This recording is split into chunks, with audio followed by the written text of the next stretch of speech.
매일 성경과 함께하는 오늘의 큐티 시간입니다. 11월 5일 오늘의 말씀은 디모데전서 3장 1절에서 7절입니다.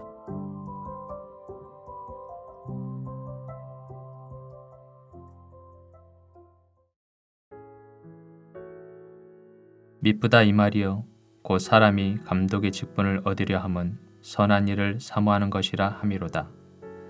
그러므로 감독은 책망할 것이 없으며 한 아내의 남편이 되며 절제하며 신중하며 단정하며 나그네를 대접하며 가르치기를 잘하며 술을 즐기지 아니하며 구타하지 아니하며 오직 관용하며 다투지 아니하며 돈을 사랑하지 아니하며 자기 집을 잘 다스려 자녀들로 모든 공손함으로 복종하게 하는 자라야 할지며 사람이 자기 집을 다스릴 줄 알지 못하면 어찌 하나님의 교회를 돌보리요.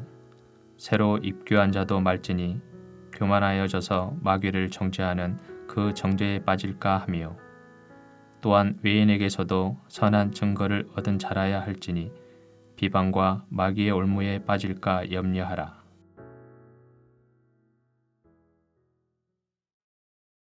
안녕하세요. 11월 5일 화요일입니다. 오늘도 말씀의 비춤을 얻어 옳은 길을 가는 우리가 모두 되기를 바랍니다. 오늘 본문에서 바울은 감독, 곧 교회 지도자의 자격을 제시합니다. 여기서 바울이 말하는 교회 지도자는 돌봄과 가르침에 헌신하는 장로, 목사라고 할 수 있습니다. 이 직분의 기원은 하나님의 부르심이지만 이와 더불어 자원하는 자의 내적 열망이 필요하고 무엇보다 직분에 합당한 자격을 반드시 갖추어야 합니다. 그러면 바울이 요구하는 교회 지도자의 자격은 무엇입니까? 그것은 첫째, 가장 일반적인 요건으로 교회 지도자는 책망할 것이 없어야 합니다. 책망할 것이 없다는 것은 아무런 잘못도 없이 완전해야 한다는 의미가 아닙니다. 만약 이것이 교회 지도자의 자격 요건이라면 그 누구도 지도자가 될 수 없습니다. 이 말이 의미하는 것은 사회적으로 비판받을 만한 일을 하지 않아야 한다는 것입니다. 왜냐하면 교회는 사회보다 더 높은 도덕적 윤리적 기준이 요구되는 하나님 나라의 기관이기 때문입니다. 둘째, 교회 지도자는 한 아내의 남편이어야 합니다. 이 자격 조건은 교회 안에서 여러 가지 많은 해석을 낳았습니다. 교회 지도자는 반드시 결혼한 사람이어야 한다는 해석도 있고 2명 이상의 아내를 둔 사람은 교회 지도자가 될 수 없다는 해석도 있습니다. 그리고 이혼 또는 사별한 후 재혼한 사람은 교회 지도자가 될 수 없다는 해석도 존재합니다. 그러나 가장 신뢰할 만한 해석은 결혼생활, 곧 아내와의 삶에서 신실하지 못한 자가 교회 지도자가 되어서는 안 된다는 것입니다. 이 해석은 신랑과 신부로 묘사되는 그리스도와 교회의 관계를 생각하면 더욱 신뢰할 만합니다. 신랑이신 그리스도가 신부된 교회와의 관계를 불성실하게 맺으신다면 이 땅의 교회는 존재할 수 없습니다. 그리스도의 신실함이 교회를 존귀케 하고 교회로 열매 맺게 합니다. 따라서 교회의 지도자도 그리스도의 본을 따라 신실하게 아내를 사랑하고 돌보는 사람이어야 합니다. 셋째, 교회 지도자는 좋은 성품의 사람이어야 합니다. 바울은 교회 지도자의 좋은 성품으로 절제, 신중, 단정함을 뽑았습니다. 절제는 어떤 것에도 중독되지 않고 균형 잡힌 삶을 살 수 있도록 하는 성품입니다. 신중은 지각 있는 또는 훈련된 이라는 의미를 갖고 있는데 성도들을 돌보고 다스리는 데 없어서는 안 될 성품입니다. 단정함은 앞에서 말한 절제가 외적으로 표현되는 상태를 의미합니다. 이처럼 교회 지도자는 자신을 통제할 수 있는 힘을 가져야 하고 이를 통해 다른 사람을 돌보고 다스릴 수 있어야 합니다. 넷째, 교회 지도자는 나그네를 잘 대접하는 사람이어야 합니다. 주님께서 이 땅에 사시는 동안 보여주신 삶은 환대였습니다. 따라서 그리스도의 몸인 공동체는 환대의 공동체가 되어야 하고 이런 교회의 지도자는 다른 사람들에게 환대의 본이 되어야 합니다. 다섯째, 교회 지도자는 잘 가르치는 사람이어야 합니다. 주님의 몸인 교회는 하나님의 말씀으로 다스려집니다. 하나님의 말씀이 없다면 그곳은 하나님의 교회가 아닙니다. 따라서 교회 지도자는 하나님의 말씀을 사랑해서 늘 말씀 곁에 머물고 그 말씀을 깊이 연구해서 지체들에게 잘 가르쳐 줄 수 있어야 합니다.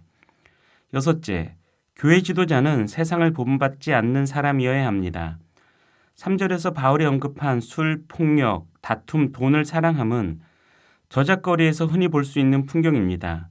세상 사람들은 돈을 쫓으며 거기서 받는 스트레스를 술과 폭력, 다툼으로 표출합니다.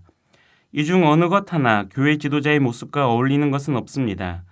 따라서 교회 지도자는 세상 사람들과는 달리 앞서서 언급한 절제, 신중, 단정함이라는 그리스도의 성품을 닮은 사람이어야 합니다. 일곱째, 교회 지도자는 가정을 잘 다스리는 사람이어야 합니다. 가정은 교회 공동체 안의 작은 공동체입니다.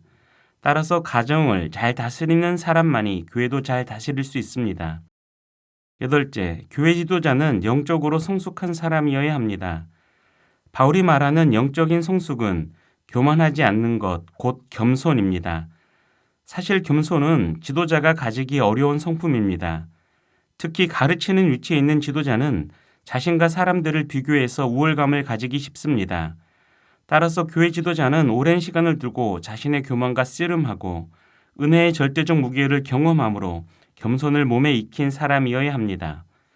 마지막으로 교회 지도자는 외인에게서 선한 증거를 얻은 자여야 합니다. 외인에게서 선한 증거를 얻는다는 것은 바울이 첫 번째로 언급한 책망할 것이 없어야 한다는 것과 같은 말입니다. 바울은 같은 자격을 처음과 끝에 배치하므로 교회 지도자의 사회적 책임을 강조합니다. 교회 지도자라면 교회 안에서만이 아니라 교회 밖에서도 바른 삶으로 하나님 나라를 드러내야 하기 때문입니다. 이처럼 바울이 요구하는 교회 지도자의 자격은 절대로 가볍지 않습니다. 주님의 몸인 교회를 다스리고 가르치는 일의 엄중함 때문입니다. 그러나 안타깝게도 한국 교회는 지도자를 세우는 성경적 기준을 잃어버린 것 같습니다. 2000년 전 바울이 에베소 교회에 요구했던 엄중한 지도자의 자격이 한국 교회 안에서 회복되기를 기도합니다. 그래서 다시는 지도자의 타락으로 교회가 세상의 조롱거리로 전락하는 일이 발생하지 않았으면 좋겠습니다. 기도하겠습니다. 하나님, 이 땅의 교회 지도자들이 오늘 말씀이 요구하는 엄중한 자격 조건을 마음에 담고 교회 지도자다운 지도자가 되게 하옵소서. 교회들도 경솔히 지도자를 세우는 것이 아니라 신중하게 말씀에 합당한 지도자들을 세울 수 있도록 지혜와 용기를 주옵소서. 예수님의 이름으로 기도합니다. 아멘.